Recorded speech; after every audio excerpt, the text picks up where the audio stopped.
Okay, get Janine set up. All right, it is. Okay. I'm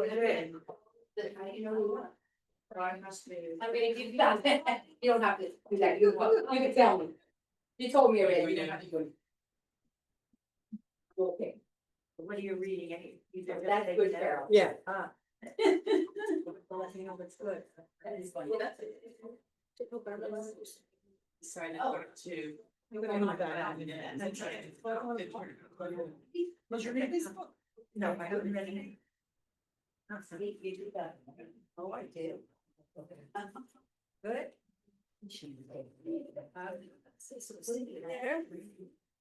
Oh, you did it, eh? You'll find them read. Yeah, I'll read them all, yeah. You're 30 minutes? When we are ready to go. Oh, perfect. We need to confirm on the. Perfect timing. Perfect timing. Yep. Carol, can I ask you to just move your purse? Yeah, I was just Blocking gonna my do that. camera. Oh, I was thinking about her. I didn't know Thank about you so you. much. Sorry.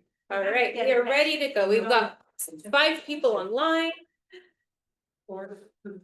Okay, can everybody hear me? Yeah. Yes. I'm not used to speaking with the mic and I'm gonna have to hold it for the whole presentation, I guess, so I hope I don't go like this or like. Why don't you try without it? No, because the people online. Because people are online, so I need the mic. So for those of you who don't know who I am, my name is Ginny West and I am the library director here at the cote-saint-luc. So I want to wish everybody a very good afternoon and thank you so much for joining us today. I'm thrilled to welcome you to another edition of the program we are calling Books and Bites, a program that's truly an ode to our deep love of books, reading, and the joy of sharing those books that we love to read. So whether you're just here for your next great read to find out what you want to read next, or to hear more about the book that you've just finished, or just to enjoy some lively conversation on what I think is a very interesting topic, I hope you enjoy the next hour. So just a quick note on the process. I'm going to be speaking for about 20 minutes or so, thereabouts, and then I'm hoping that we can all participate in a discussion, which will revolve around some of the themes that I've brought up, but also our general thoughts about the book if we've read it, and what we liked and what we didn't like about it. So without further ado, let's dive into today's book review and explore where the pages take us. So I'm going to begin my review with 2 questions. First one, have you ever wondered how your relationship with your mother shapes not only your life, but the lives of those who have followed you? Secondly, have you ever found yourself unintentionally saying something and then realizing after that you sounded exactly like your mother and not necessarily in a very pleasant way? So that's the terrain author Susan Rieger masterfully explores in her 2024 novel, Like Mother, Like Mother.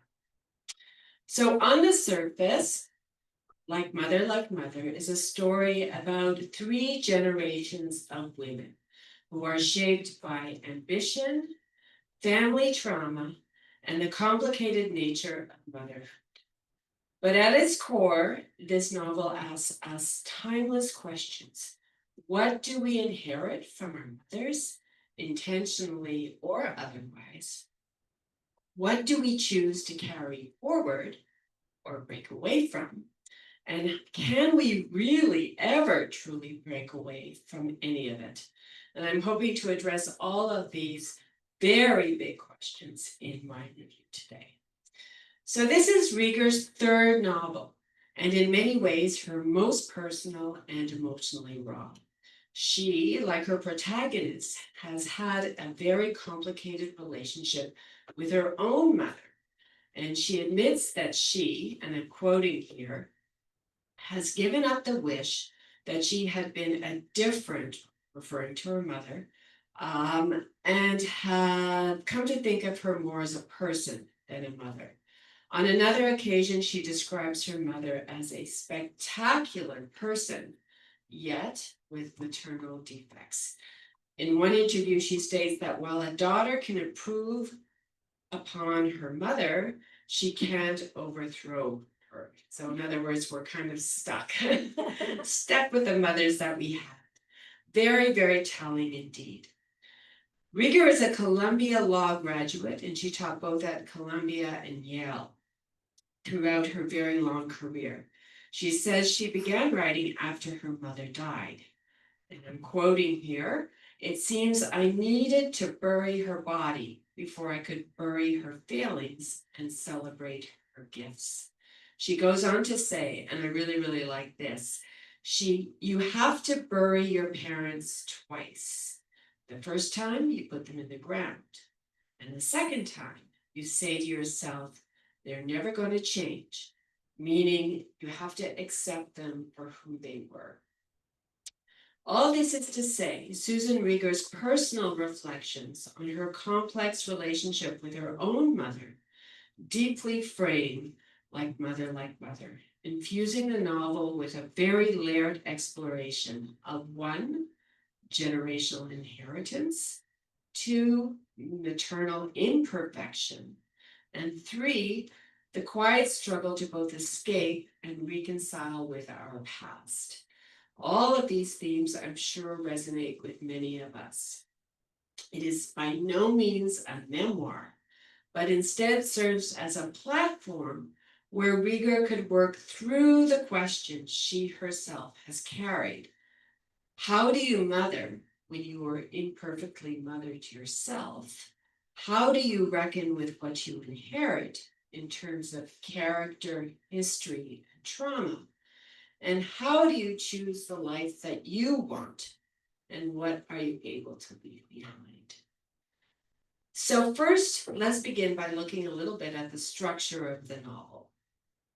The narrative is divided into 3 parts. So it begins with Lila and her death in 2023, and then goes back in time to 1960, tracing both her personal life and her very successful career. The second part of the novel focuses on Grace, her youngest daughter, her difficult relationship with her mother, her friendship with Ruth, her own burgeoning career. In the third part, the focus is on Zelda herself and her secret second life as Frida, and Grace's search for her in the present, and her ultimate success at finding her. The setting of Like Mother spans multiple decades and locations, but is anchored most meaningfully in the late 1950s and 1960s in a Jewish working class community in Detroit, Michigan. This is where the story begins. And this early setting is super important because it also forms the emotional and cultural foundation of the story and the intergenerational trauma that drives it. So it is 1960, and we are introduced to the Pereira family. They're a Jewish working class family with Portuguese roots. Lila's father, Aldo, works in the assembly line at General Motors and is married to the young and beautiful Zelda. Zelda, mentally and physically abused by her husband and battling depression after 3 children in quick succession, is sent to an asylum when Lila is only 2 years old. Years later, Aldo informs the children that their mother has died. Lila searches for a gravesite, but none can be found, and this leaves Lila to be raised without the truth of what really happened to her mother. Did her mother die? Was her mother abandoned or simply erased? Lila never really truly knows. The family's Jewish identity is very culturally important, though it's not religiously centered. So we learned that Lila grew up on Grand Street off Linwood in what is described as the old Jewish enclave, demarked on the north by the invisible wall of 8 Mile Road, which served to divide the city economically between the working class poor and the middle class. And just as an aside, I don't know how many of you have seen the movie 8 Mile, starring Eminem, but this was literally the subject matter of that movie. It's the symbolic and the literal line between these two parts of the city. So it was a very tough neighborhood where not joining the local gang wasn't a choice, and neither was going out without a switchblade. After Zelda is sent away, Aldo's mother lives with him and takes care of the household. Bubby is a caretaker shaped by survival, by tradition, and by silence. A woman who does her duty, but shows very little affection or love.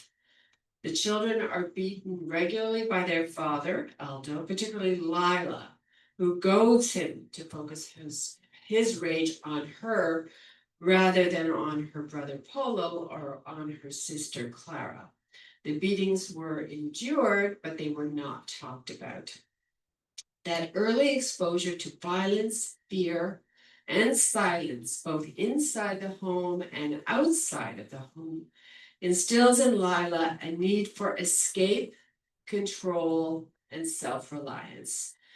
This toughness defines her adult personality. She is emotionally distant, fiercely competent, and unwilling to show any vulnerability. In fact, Lila carries a switchblade her entire life.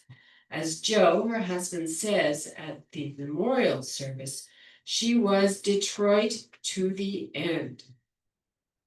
The metaphor comparing Lila to Detroit reinforces the novel's exploration of place as identity. Just as the city is tough, unyielding, and resilient in the face of decline, so too is Lila, shaped by her upbringing in an unforgiving environment.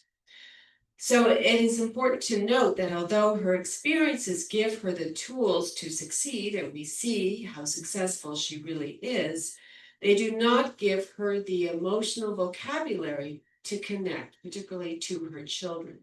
The same streets that taught her resilience also taught her to wall herself off, and that legacy is passed down unspoken to the next generation. So fast forward 3 decades and to the present, Lila is now a force to be reckoned with. She's the executive editor of the Washington Globe, one of the most powerful positions in political journalism. Her life has been defined by ambition and by control. She has shaped history through headlines, but in her personal life, she's distant, especially from her children. Her youngest daughter, Grace, has grown up with a fierce intelligence, similar to Lila's, but with a growing sense of resentment. Lila's absence looms over Grace's childhood. While her mother was breaking glass ceilings, Grace felt emotionally starved. Now a successful writer herself, Grace writes a semi-fictional bestseller entitled The Lost Mother, a thinly veiled portrait of her own family, particularly Lila. This novel within a novel becomes a catalyst for revelation. Grace suggests that Zelda, Lila's mother, might not have died as Lila believes. Grace's novel sparks a journey into family history, questioning if Zelda truly died or disappeared, and whether, in fact, Lila inherited more than she realized. So at this juncture, I want to take a look at the title. I love titles of books. I find them very, very revealing. And in this case, the title Like Mother is rich with meaning. It plays upon the familiar phrase like mother, like daughter. but with a twist that I think reflects the novel's deeper themes. Here's what I think it may convey. So the title highlights how traits, behaviors, emotional struggles, and family legacies are passed down from mother to daughter, not just biologically, but psychologically and emotionally. It suggests that daughters often mirror their mothers in complex and sometimes unexpected ways. By repeating mother instead of switching to daughter, the title points to the idea that the concept of motherhood itself is inherited and redefined across generations. It invites readers to think about whether daughters become like their mothers by choice, necessity, or fate, and whether they can break free from those patterns. So let's delve into this a little deeper. Lila's cool, analytical, and career-driven approach to life and her emotionally distant parenting, eerily and interestingly enough, very much reflects Zelda's. Though separated by absence and years, both women choose ambition and self-fulfillment over maternal closeness and maternal presence. How did Lila become like her mother without ever knowing her? And I think this is such a crucial and interesting question.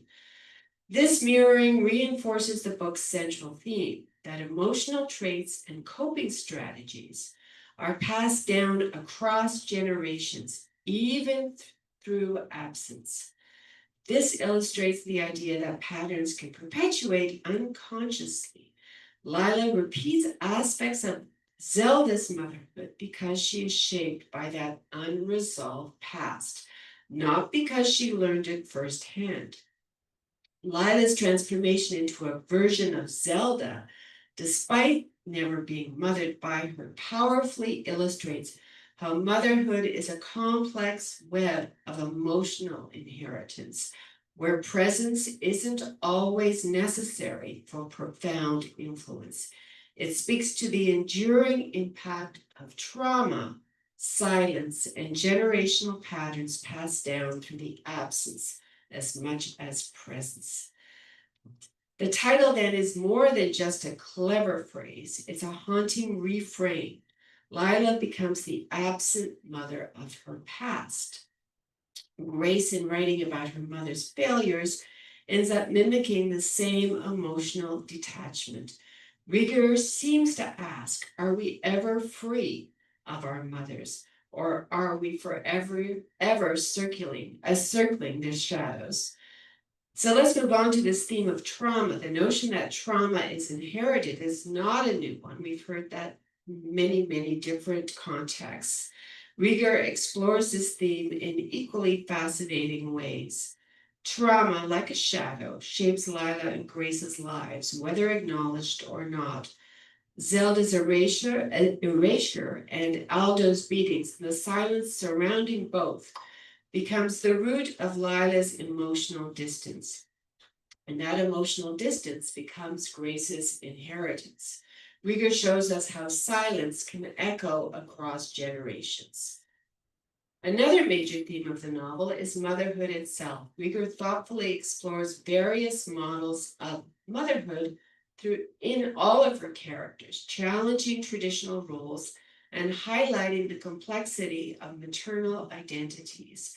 The novel presents a rich tapestry of mother figures, each embodying different experiences and societal expectations.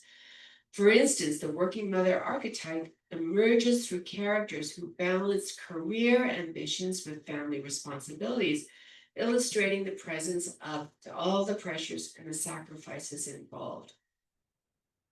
Rieger also subverts conventional gender roles by depicting fathers who take on nurturing and maternal roles, thereby broadening the definition of caregiving beyond biological motherhood.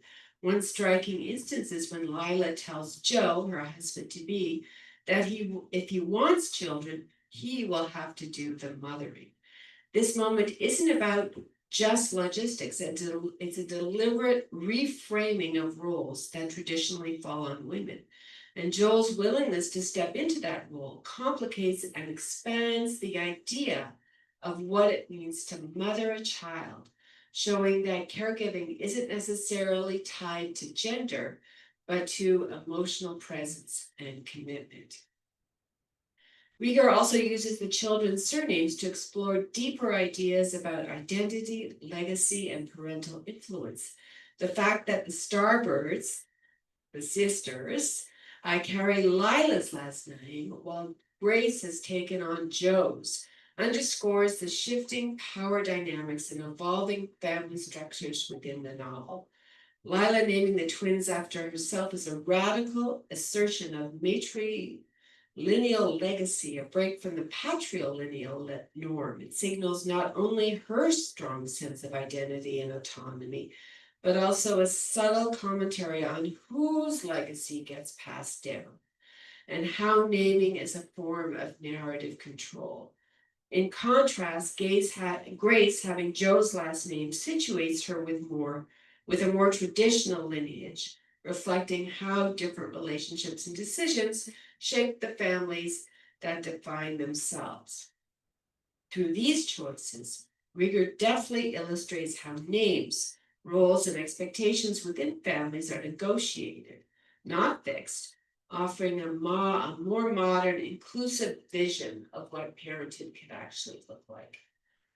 Joe's mother, Frances, represents another model, a maternal figure whose influence extends way beyond the immediate family boundaries, and showing how mothering can actually be more communal and more multifaceted. Even Bubby, in her role as Aldo's mother, is constrained and shaped by the societal expectations of that time. The single mother figure, embodied by Ruth's mother and grandmother, highlights the resilience and challenges faced by women raising children alone, often navigating economic and social hardships. Ruth's grandmother, as we see, took over the parenting role as Ruth's mother was either in school or later on was working. So throughout these varied portrayals, Rieger emphasizes that motherhood is not monolith, but a spectrum of experiences shaped by circumstance, choice, and identity. By exploring these different maternal models, she invites readers to reconsider preconceived notions about what it means to be a mother in contemporary society. Finally, the last theme I wish to explore is the theme of storytelling. Rieger examines the power of storytelling and the complex dynamics of who gets to tell whose story. This theme is especially prominent through Grace's novel, The Lost Mother, which serves as a meta-narrative within the book, kind of like a book within a book. Grace's work delves into family history and trauma, exploring stories that are often hidden in silence. Through this lens, Like Mother, invites readers to reflect on the power dynamics in storytelling. Who is given permission to speak and whose voices are amplified or marginalized, and how narratives shape identity and memory. Grace's The Lost Mother becomes the symbol of the ongoing effort to understand and heal familial wounds through narrative, while also acknowledging the limits and complexities inherent in telling these stories. An important aspect of the broader theme of storytelling is how fiction blurs the lines with truth. Rieger shows that storytelling, especially in fiction, can shape personal and collective realities. Grace's novel just doesn't retell family history, it reimagines it, filling the gaps and giving voice to emotions and experiences that might otherwise remain hidden. Through Grace's narrative, Rieger explores how stories, whether factual or fictional, influence how we understand ourselves and our families, shaping identity and legacy in profound ways. So in closing, for me, one of the greatest strengths of the novel, besides many of these weighty themes that I've alluded to, was the writing style. Rieger's prose, in my opinion, is described as sharp, it's layered, it's poignant, and it balances very brisk dialogue with introspection. Rieger uses conversation to bring the characters vividly to life. In fact, it's the dialogue, it's through the dialogue that we really get to know the characters in the book.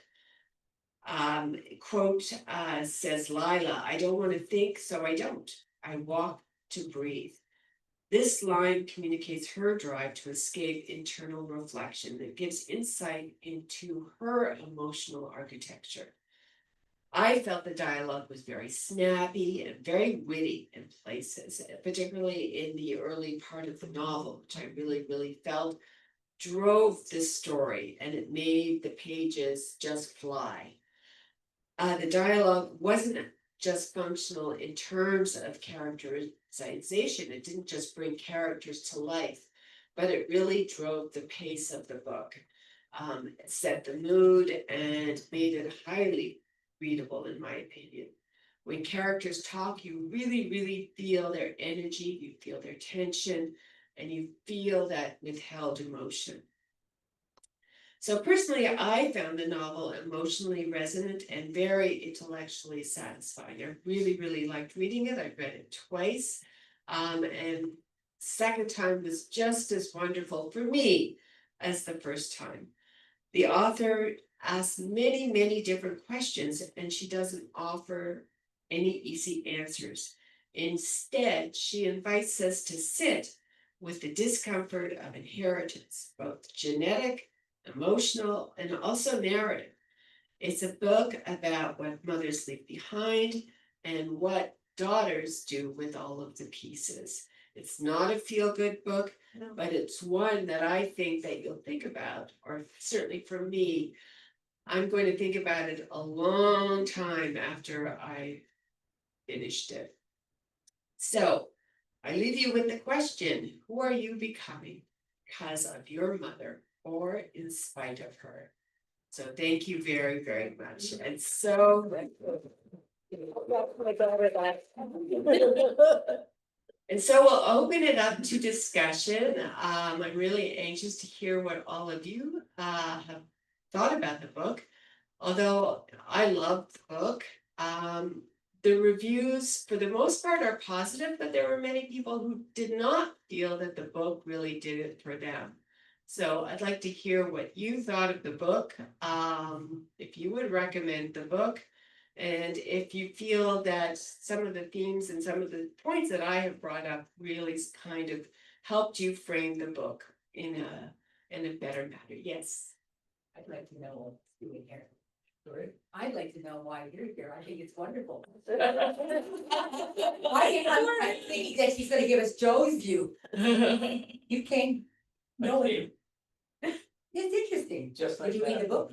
No, I didn't read the book. So, Now it's one- I heard you. And I have a question, which is, if that Layla, which means tulip, was, and her mother, born in a different country, would they be acting the same way?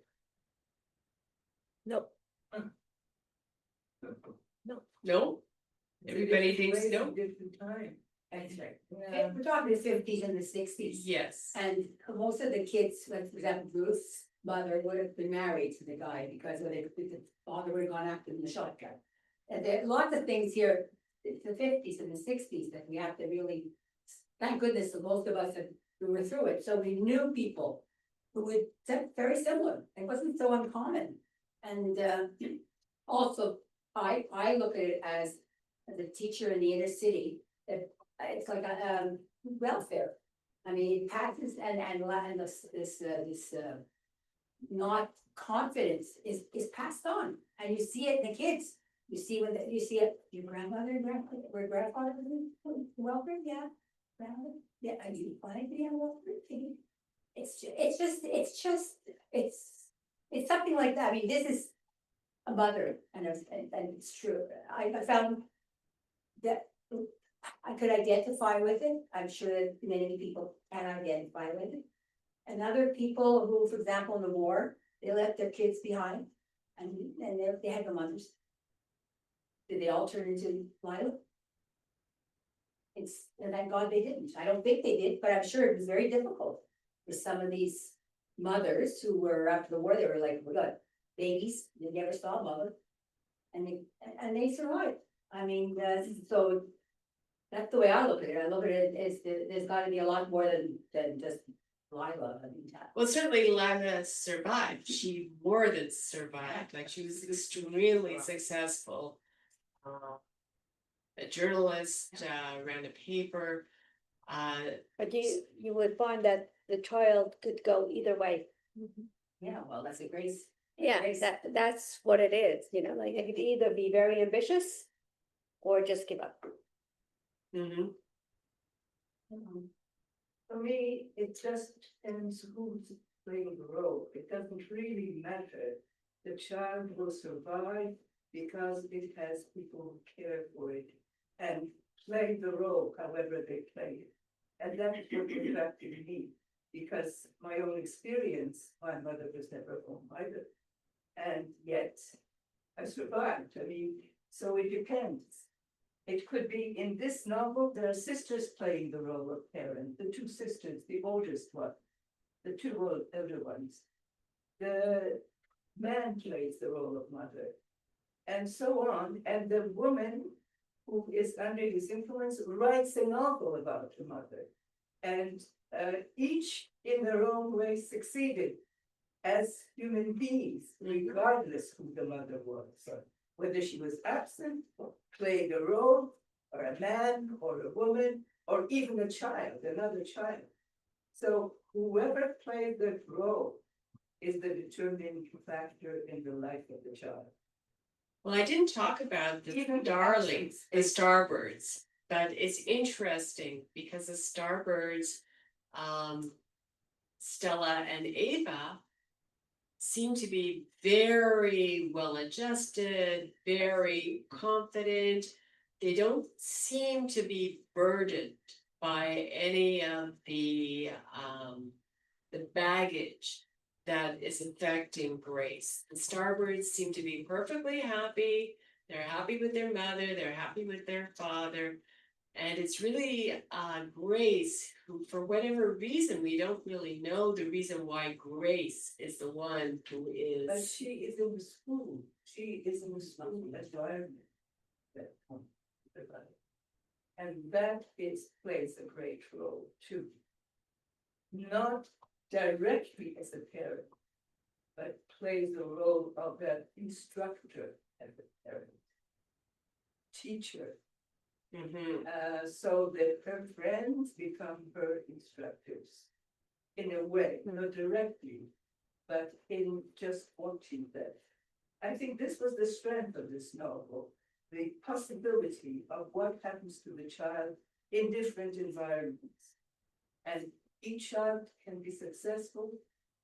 I don't think she shows any favor, but becomes absentee as a teacher or parent to a child, the eldest.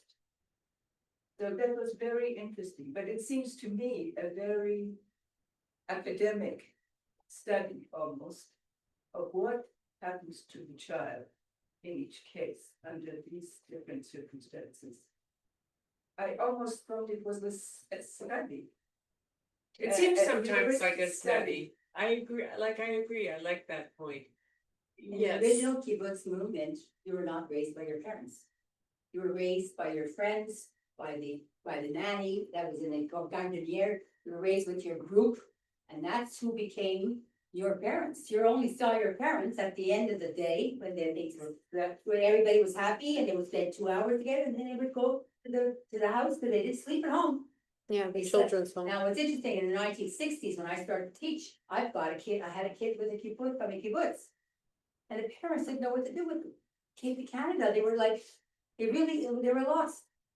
It was very interesting, because yeah, you have to speak to the brother, call the brother in grade 7.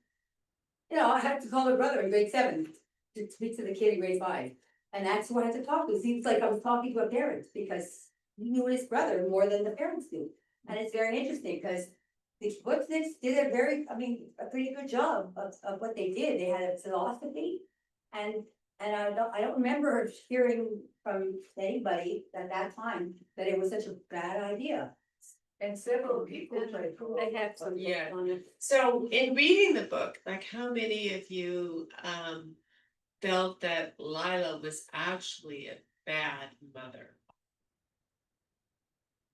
Any comments? She was not a bad mother, she was a non-existent mother. None of this, but, so she duplicated the role of her own mother. She was an absent. An absentee mother, yeah. She wanted to know this mother. Where did she go? What did she do? Did she have a life outside her life? What happened to her at the institution? And she sucked it out in a way. I mean, she's duplicating the role of her mother in many other ways without being the guardian, the teacher, well, we often think of mother as the one who teaches. At the knee of your mother, that's the expression. But yeah, you're speaking on something that's interesting because I feel that Lila, as a teacher, was possibly a very good mother. She tried to instill certain ethics, a certain attitude towards life in her children. What Grace seemed to crave, which Lila could not provide, Affection. was this feeling of affection and closeness. Now, whether that's a true feeling or not,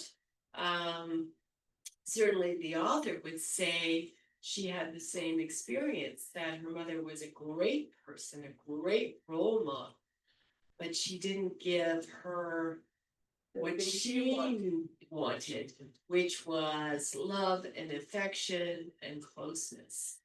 And maybe not all children need that, and maybe, some children desperately crave it. But did she criticize her father? Not criticizing at all. She accepted the fact that he was playing that role. She loved her father. Exactly, because he was the man of feeling, whereas Lila was more the woman of action. That's the personalities that get up in the book. Actually, I read the book primarily because of that expression. Like mother, like I've mother, heard like that mother, like 100 mother. times in my life. And if only they knew that there is very little resemblance between us at all. I'm not talking physically, of course, I know quite her. But she was a woman, she was a businesswoman, which I lack any business acumen, and it was just a difference. And there was that expression, because she was absentee in the sense, not that she didn't care, not that she didn't make sure that everything was done according to her instructions by whoever looked after us. But there was no direct input of affection.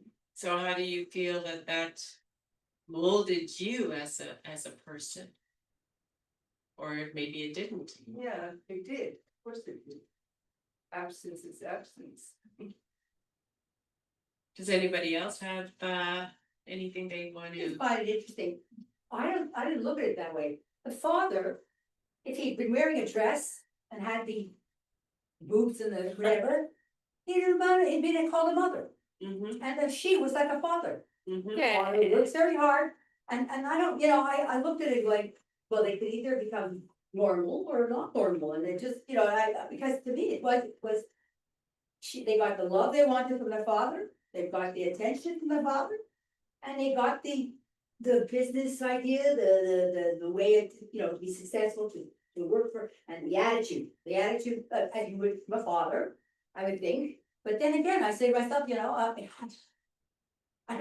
I didn't see it as something that the kids were missing, because they got it from just another sex. Yeah, I agree with you that I didn't feel that Lila was a bad mother. Like I didn't get that feeling that somehow she was doing something, terrible to her children. I would say that if I was going to talk about the evil mother in the book, I would say it was Zelda Yes, was the terrible mother. Like, to me, but she was sick. She was abused. She was And abused, she but was she not a was sick. nurturing mother to Lila, but did she become a nurturing mother to her new I family? didn't think she she did. did. No, Did. That's the question. no, but, No, she didn't. Because, and that's like, she basically, and I certainly understand that, she had very little choice in the matter. Like, she was being abused and she really just but ran she away. came, but she came from a very loving family. If you remember that at the beginning. So what I don't understand is how her parents, okay, which it doesn't say anything about, put up with Paulo. Not Paulo, her husband, Aldo. Aldo. But she was an orphan. Zelda was orphaned at 16. Yeah. She got married Okay. to Aldo at 17. He was older. She had kids right away. She had no chance to really figure out who she was. She was just living this very horrible life where she was totally controlled. But to me, to leave her kids, like, I really had a hard time understanding how she could leave them. She didn't leave them. She tried to commit suicide. She was mentally ill. Yes. She was mentally ill and he put her in. What I find is that nobody mentioned Bubby. And I find that fascinating. Because Bubby watched what was going on. Yes. We only find out later that Bubby is the one that was contacted by the psychiatrist, thank God, and who provided her safety. Yes. And that's interesting. Yet she watched the kids getting beaten up. Yeah. But she had no choice. We're talking the 50s here. Yes. We're not. Well, she was. I agree with you. She's powerless because she, in some ways, is her son, but in a lot of ways, she's afraid also. But she saved. Like, she knows her place, and in the 50s and 60s, she was there to do her duty, to be the caretaker in the home. But she saved her. That shows a lot of guts in the 50s. No, she found out that her son, daughter-in-law was there, and she saved her. And she found out that there was Hildy, that the one that the aunt did, but she is the one that saved her. And I find that that woman who was so afraid because she knew she'd be thrown out of the house and, or whatever, or I don't know what could happen to her, and Aldo was very. And Aldo didn't beat the kids at the beginning. That's the interesting. No, he beat her. He beat her. And so she had no idea that he wasn't gonna beat the kids. She had no idea. We're talking the 50s. Whoever thought of kids getting beaten like that? And if you didn't see it already. So I'm not, yes, she left them, and we know there are people even today who have left their families.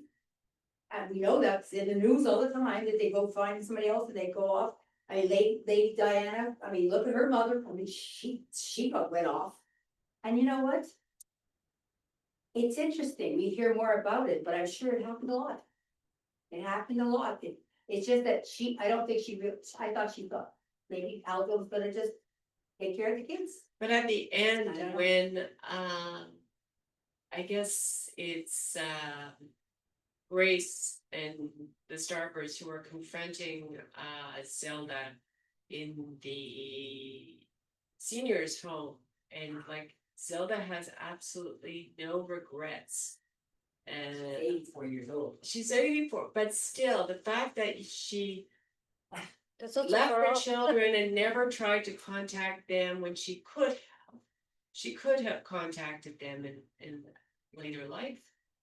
Did you ever watch the program on TV that talks about if you're adopted, they went looking for their parents when they were older? I forget the name of it. I used to cry like crazy. Yeah. Yep, but it was always in the 50s and 60s, but they would leave it, quite a few. Just because they couldn't provide for them, they couldn't, mentally they weren't able to do it, or. They also whatever. didn't have open adoption at that. Yeah. It wasn't even societally acceptable, so your choices were very Exactly. limited. Yeah, it's foster care and all that is. And did she want to go back and have to deal with Aldo, everything? Yeah, she wanted to do that. I mean, I gave her credit. I mean, yes, it's really bad that they had. You had enough of us. Thank you very much. Come back when you'll have father for life. That's true. That's true. It's- Like, father, like. To me, it seems like a very academic study, really it does, though it tells a story. She might as well be Grace writing the novel. She is rewriting her novel, her experience as a novel, and the next generation is rewriting their experience. That is a very a modern way of dealing with the situation. Who is responsible for the welfare of the child today? That is an academic question, really. Who looks after it? Who decides who it's going to be? What's the gender, blah, blah, blah, problems. The way that it expresses itself, it has to do with the zeitgeist, with the times, you know, what people are concerned about. And then she takes those issues in consideration. But those issues do not appear. It's not the mother, it's the mother who's successful. She is very successful. There is something to aspire there, but they have a tender, loving father who does the job, who actually does the nitty gritty. So, you know, it's a very interesting, I like the book, I must say I liked it, but I had to put it down sometimes because I was rushed with other things, but I really found it very academic, very, not really, even though it deals with emotional issues, it deals with them in two different fragments of ways to raise a child. That's who raises the child. Is it the father who's at home? Is it the mother who, even if she isn't at home, provides like a model as to what a successful mother or child should be?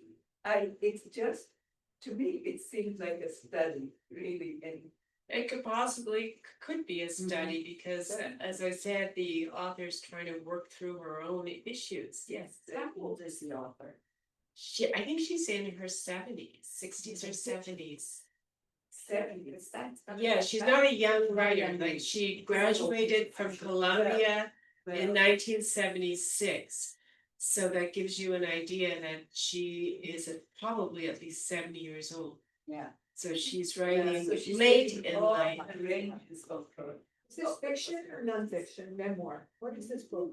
This is fiction, Thank you. but she brings in, I think, her own feelings about her own mother and the legacy that is passed down.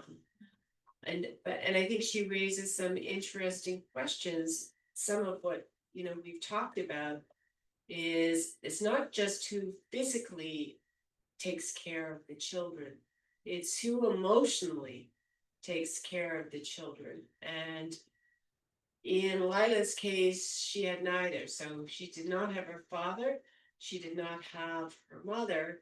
She tried to take care of her brother and sister by taking a lot of the brunt of the abuse. But who was taking care of Lila? But we've all, like, I know I have three children and they all differ, I'm sure. They've got different opinions about what kind of, mother I was or what kind of parent my husband was, because we all experience life so differently. And we've heard about that when you sort of grow up in one family and you think that your siblings are all thinking the same things and feeling the same things and experiencing what you experienced, but they don't. They have a totally different version of events. I find now that I am experiencing my grandchildren are my bonuses of life. More so because I have more time for them. And the relationship with my grandchildren seems to be closer than it was with my children growing up. Yeah, I would say exactly the Exactly. same thing, exactly the same thing. all the time, so you're not You're pressed. you're not bringing. You're handing them over. Yes. The same pressure. You don't have the stresses, you don't have the pressure, you don't have the time constraints where you're trying to do like 30 things at once. And so when we see our grandchildren, it's like a gift, And you don't live with them. and you don't live with them, and you don't live with them. My mother said that my father never changed the diaper, but he changed a lot of his grandchildren. There you go.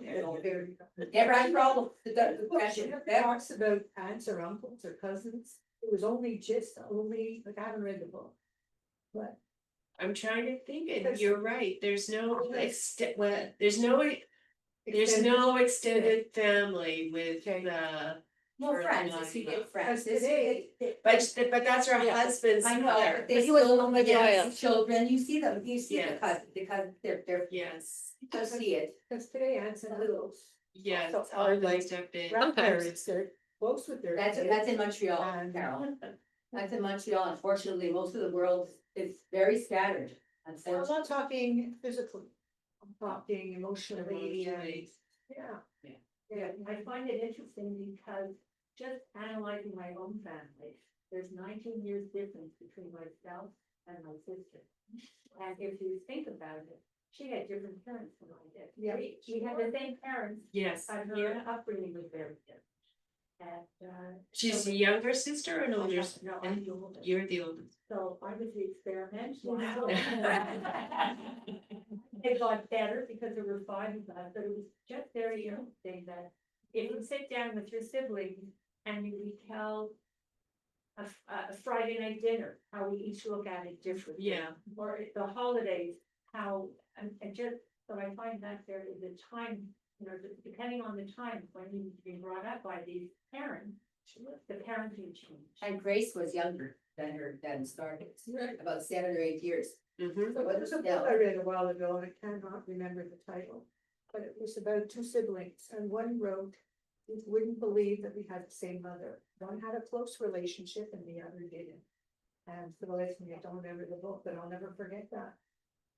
I think there's a like Gabor Mate quote that says no two children have the same parents. I don't know. Yeah. Like even if you have twins, Yes. You said, is it? Gabor Mate, that's like one of the big quotes that you get is It's basically one of the big like sort of philosophical parenting gurus of today. Spock. Kind of like kind of, Dr. yeah. Spock. It ages us. Yeah, Dr. Spock. I also think each child has their own personality and their own Yeah. character. And that's how they interpret things from their parents. So you do treat your children differently because they are their own person. So naturally, the experience is going to be different. Yeah. And sex too, boy or girl, Sure. that's a big Sure. difference. You know, Absolutely. I mean, I could see as myself, a mother who was like me, I'm like, I'm like really her. And my brother was so soft and, like my father. And so it was a difference between a mother and a son. He was softer, she could call him 100 times and she'd, me, I didn't answer the phone. And she'd say to me, if something happens to me, what are you gonna do? I said, Mom, if you have a heart attack, well, call 911.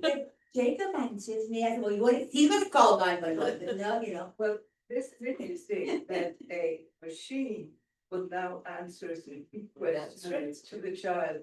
So children have reported accidents, or have not only reported accidents, but major accidents to the proper authorities, as if they were adults. Where are the relatives? You're right, there are no relatives today. It's a generation that has been brought up, even if they live in the same city, they live their lives in different parts of the city, different financial situations and so on. It has always been that way, but they're not living in the same house.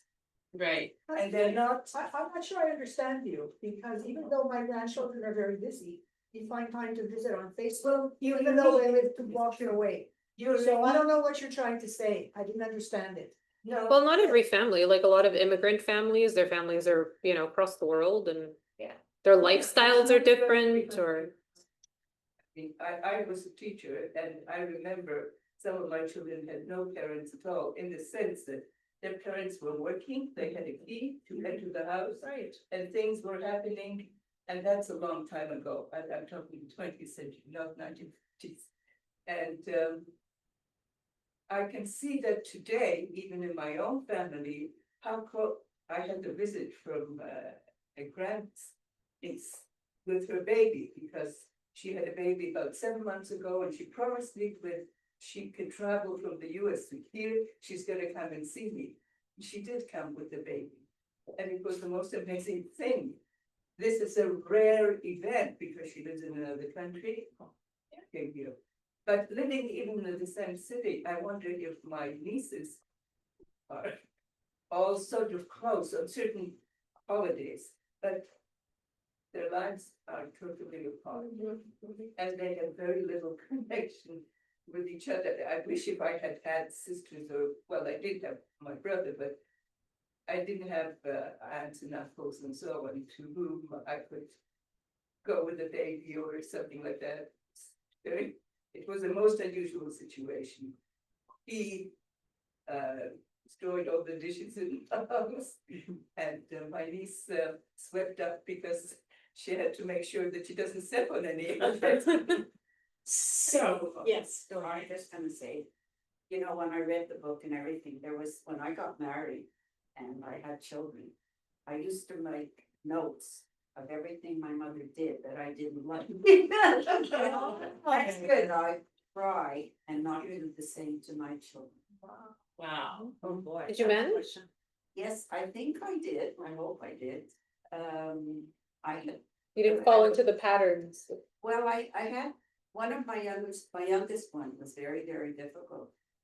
And we sort of split at one point, but we are the closest now, because we both understand what we were going through and talking about it. So, but that was the thing that, I loved my mother, but there were a lot of things she did that I really Yeah. didn't like. Mine too. I think we can all probably say something similar. We haven't talked about grace and what we think, what kind of mother will Grace be? Because at the end of the book, she's with Xander, and do you think she's undergone some sort of catharsis? Do you think that she is going to break out of the legacy, the inheritance that she was given? Do you think there's hope? Or do you think she's gonna fall into the same kind of patterns? No, she's too familiar with the pattern. Yeah, she's saying she's gonna break out. Yeah, I she's think. too familiar with the pattern. She understands the pattern. It Yeah, also depends who. She's gonna be like you. Lower partner. yes. I know somebody at 16 emancipated herself from her parents. One was a druggie, one was an alcoholic. And because she had to do that, because they would not, if you can't go to university for free, or, I mean, seek it for free, if your parents are alive, and they should be paying, it's paid. And so what she did is she got social workers who worked with them all along, and she went to court, and she cleared herself and moved her out of her house at 16. And lived with roommates, 10 roommates, whatever, for till she got married. And what's interesting is she has one child, and what shocks me is she's a good mother. She's a good one. Good mother. She's not, by the way, unfortunately, it's like a helicopter mother. Unfortunately, she had 3 miscarriages after, so she wanted more, but she couldn't. So it's the one child. And but what amazes me is what she didn't have much Role model. because when she was 11, her mother they kidnapped all 4 kids and drove them to Chicago. And there they lived. That's why she lived there until the father straightened himself out and got them back. The private investigator found her, took her back. But here she was, a young girl, and her 11-year-old sister had to take care of all the kids and, so she had, and in Chicago, the mother had lots of other kids. Oh, You know what I mean, but, it's amazing, and yet she goes to visit, the mother didn't come to the wedding, the mother didn't come to send anything for the baby's born, but now, this year, they came to visit. Cause she went to visit a couple of years ago, she wanted to have her mother meet her little girl. And that's so interesting, because you would think, there's nothing to do with her mother. No, she went, she did, we reached out, and I find that fascinating, that there's a woman, and also not one of them, of her 3 siblings, has ever been off welfare. And meanwhile, she never went on welfare, and she went to university, worked the whole time, because she had. So why just one of all her children? Scared. No, I mean, one of the siblings defeated. Yeah, Oh, they're close, very close. They're all relative mother. yeah, They have nothing to do with the mother. She's the only one yeah, that's wanted her. interesting story. Yeah, but she called her my mother, but she doesn't, I mean, you don't hear loving how much you loved her. No, that didn't happen. She never had an animal. I said, why don't you have an animal in the house to keep the kid company? Because she's an only child. No, because when she was growing up, when she was a little, the animals that were all over the house got more food than they did. Oh my, that's the problem. She had a certain strength of character. Exactly. Yeah. I give that all the credit in the world. I can't believe that she owns Yes. that. Yeah. Yeah, She had because no every kid is different and Yes. everybody reacts differently to their circumstances, Yeah. and some luckily are able to rise above it, That's Yes. and some Do not. unfortunately cannot. Be a strong character. Yeah, Out there, yeah. You absolutely, have to fend for yourself. Not everybody can do that. not everybody that's can right. do that, No.